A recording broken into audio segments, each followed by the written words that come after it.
Tere! Oleme jõudnud väga põneva teema juurde jälle, mis on siis sellised erinevad võimalused, kuidas hästi kiiresti kas siis vormindada või siis leida duplikaate. Ja teema on siis tingimuslik vorming. Siis vaatame, kuidas leida kiiresti duplikaate. Kindlasti olete te avanud ja näinud minu kommentaare, kuidas neid kommentaare lisada ja eemaldada. Ja vaatame ka tööd Exceli akendega. Nii et päris mitu teemat. Aga saame täiesti ühe lehega hetkel hakkama. Kõigepealt tingimuslik vorming, see on siis see, et kui te tahate mingisugust informatsiooni, mingisuguseid andmeid esile tõsta. Ja käibki väga lihtsalt. Olete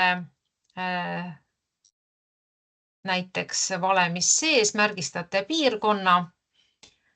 Nii, ja valite Home Styles, tingimuslik vorming ja siin on erinevad reeglid, mida te saate kasutada. Noh, näiteks kui ma tahan ära märkida need väärtused, mis on suuremad kui 500. Nii, siis kas ma teen nad punaseks või teen kollaseks, saate siin ise valida. Okei. Ja näete, tabelis on märgistatud ära need, mis on suuremad kui 500. Ja kui ma näiteks tahan vastupidi, ma tahan mingisugust väiksemat väärtust, näiteks väiksem kui 250, siis ma märgistan näiteks rohelisega. Nii, 250 mul ei ole sellist. Võtame uuesti. Väiksem kui 280 ja märgistame. Nii. Ja näete, üks väärtus oli. Nii et selline võimalus. Näiteks, kui te tahate kiiresti, ma vaatan praegu midagi otsida. Või võtame siis, mul siin ongi, ma hakkasingi juba ülesannet täitma. Võtame siis nii, nagu siin on ette nähtud, väiksemad kui 300. Nii.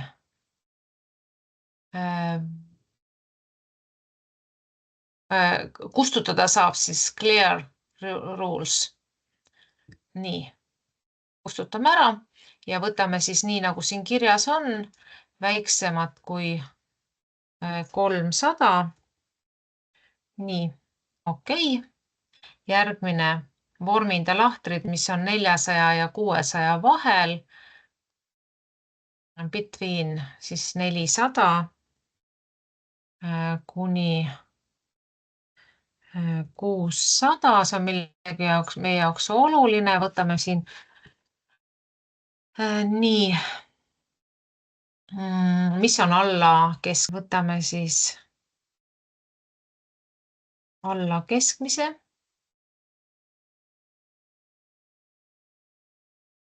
Okei, nii. Ja vorminda 3 kõige suuremat arvu. See on siis näiteks top 10 või 10%, aga meil oli vaja 3.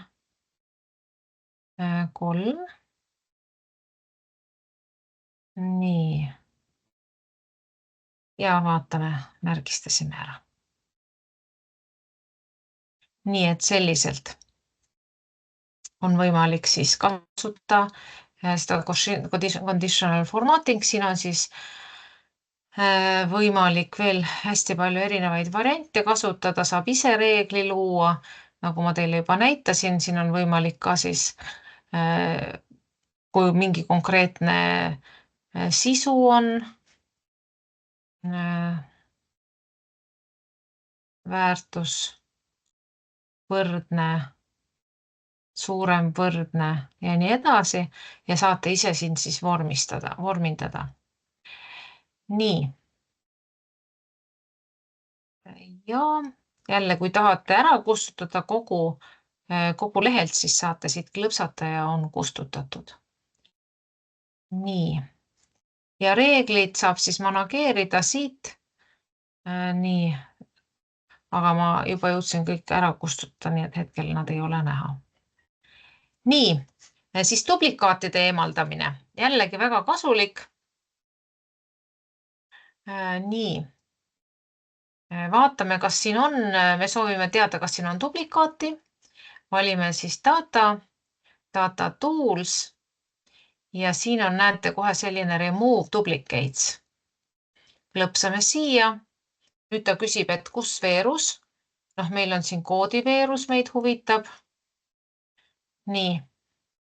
Siis tuleb ära märkida, kas andmetel on olemas see päis. Nii, meil on olemas, kui ei ole, siis ta võtab selle ka sisse, aga meil on. Ja siis ta kustutab ära, aga ma praegu ei tee seda.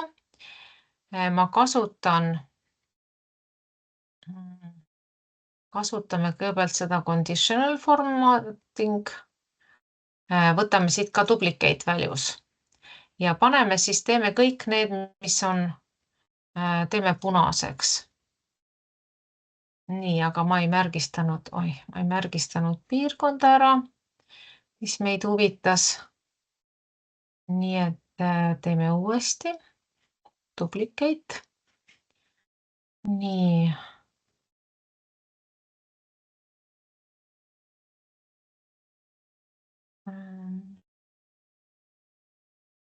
Siit saab siis, teeme siniseks, okei. Nii, näete, meil duplikaadid on sinised ja nüüd kasutame seda data remove duplicate, nagu ma ütlesin, valime siis sealt, kus on veerkood ja nüüd ta kustutab, et 2 duplikaati kustutab ära. Ja näete, tõepoolest enam neid ei ole ja me võime nüüd selle tingimusliku vorminguga üle vaadata. Kas on duplikaate? Oih, jälle mul jäi märgistamata. Võime kogu selle tabeli ära märgistada. Nii. Ja näete, siin on duplikaadid nüüd veel selles veerus. Toote nimetuse veerus. Nii. Ja kui me tahame nüüd, me võime siin ka tekitada siis järjestada neid. Näete, siis on need duplikaadid siin üksteise kõrval ja kui me soovime neid duplikaate eemaldada, siis jällegi näete veerust toote nimetus. Okei. Ja näete, 3 duplikaati ta eemaldab. Noh, see näiteks, kui teil on mingisugune registreerumine või kus inimesi on palju, pikad nimekirjad on, et te tahate neid duplikaate leida, siis te saate kasutada tingimuslikku vormingut. Eemaldamiseks saate siis remove duplicate. Nii, kommentaaride lisamine tegelikult ei olegi muud. Lähete lahtrisse, kuhu soovite lisada kommentaari ja insert comment ja kirjutate, et siin on dubleerivad väärtused. Nii. Ja control enter või siis klõpsate sellel noolel ja on siin olemas. Ja ilmub siis siuke, nii, see ei ole hea taustavärv, meil ei ole siit väga hästi näha. Nii, nüüd on näha, ilmub siis selline lilla kolmnurk ja siin on siis näha, et on mingisugused kommentaarid. Nii, ja eemaldada saab, no minule üldse meeldib hiire parem klõps, delete comment. Et kõik, mida saab tegelikult selle konkreetse lahtriga teha, kõike saab teha parem klõpsuga.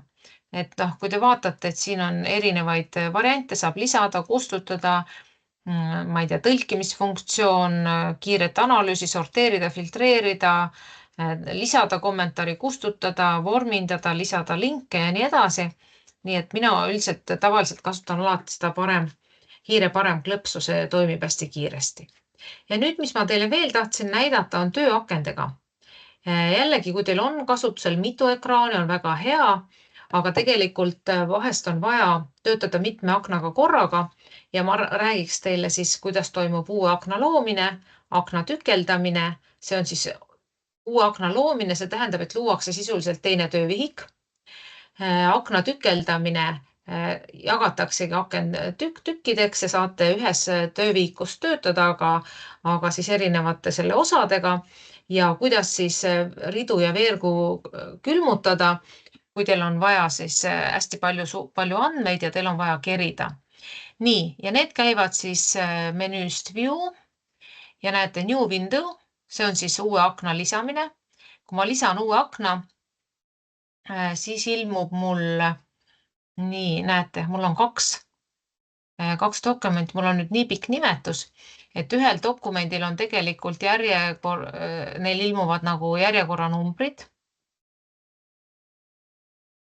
Nii, praegu, näete, siin on näha duplikaat akna 2 ja nüüd ma saan näiteks liikuda, ma saan siia tekitada uue lehe. Ma kopeeringi siia lehele, no näiteks ma võtan selle, ma ei hakka praegu mingit muud tabelit võtma. Teen siia selle tabeli ja ma saan nüüd korraga töötada, seal saan teha kitsamaks. Nii, ja ma saan korraga töötada siis selle dokumendiga, vaadata sealt näiteks mingit teksti, kuidas toimub see akna aktiveerimine näiteks ja samal ajal ma töötan siis selle dokumendiga. Nii, ja samal ajal ma lõin selle lehe, näete Sheet 1, ma nimetan ta ringi ka, uus tabel, nii, ja vaadake nüüd sellel olemasoleval on ka uus tabel. Tegelikult on tegemist ühe ja sama vihikuga, aga lihtsalt 2 akent. Ja kui ma nüüd panen selle ühe akna kinni, siis mitte midagi ei juhtu, sest teises aknas näete, jääb see uus tabel alles.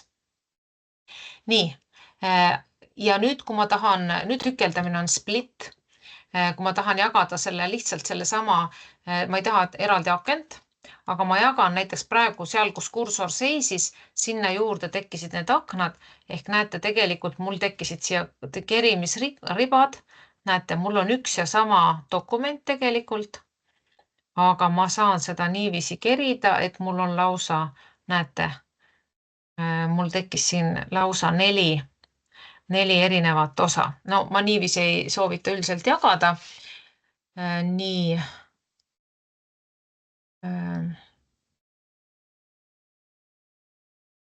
Võtame selle ära. Pigem siis ma soovitaks, et olla näiteks kuskil siin rea peal ja siis teha split, siis ta jagab 2 ja te saate, näete, ühte osa kerida ja teistpidi kerida. Ehk tegelikult teil ei ole mitte kahte vihikut vaja, vaid saate siin jagada ja võtate split välja. Nii, ja range all on nüüd selline, kus siis ta avab teil kõik olemasolevad Exceli töövihikud, kas siis nii-öelda üksteisele peale laotud, horisontaalselt, vertikaalselt või kaskaadina. No võtame vertikaalselt. Mul on siin 2 töövihikut lahti. Üks on siis see olemasolev töövihik ja teine on siis üks teine töövihik. Nii et on võimalik siis ka niiviisi avada. Nii, ja tahtsin rääkida veel friisimisest ehk külmutamisest. Vot nüüd ma võtan selle tabeli. Meil küll ei ole nüüd väga suur tabel, aga noh, ma teen tast suure tabeli. Nii.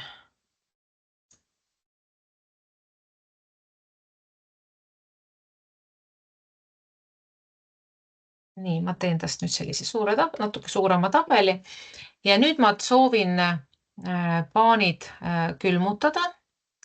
Kas mingis suvalises kohas või näiteks ta külmutab ülemise rea ainult. Võtame Top Pro ja milleks see hea on, näete. Nüüd ma kerin ülevalt alla ja mul see ülemine veerg jäi paigale. Ülemine veerg jäi paigale. Nii, aga teeme nüüd veel.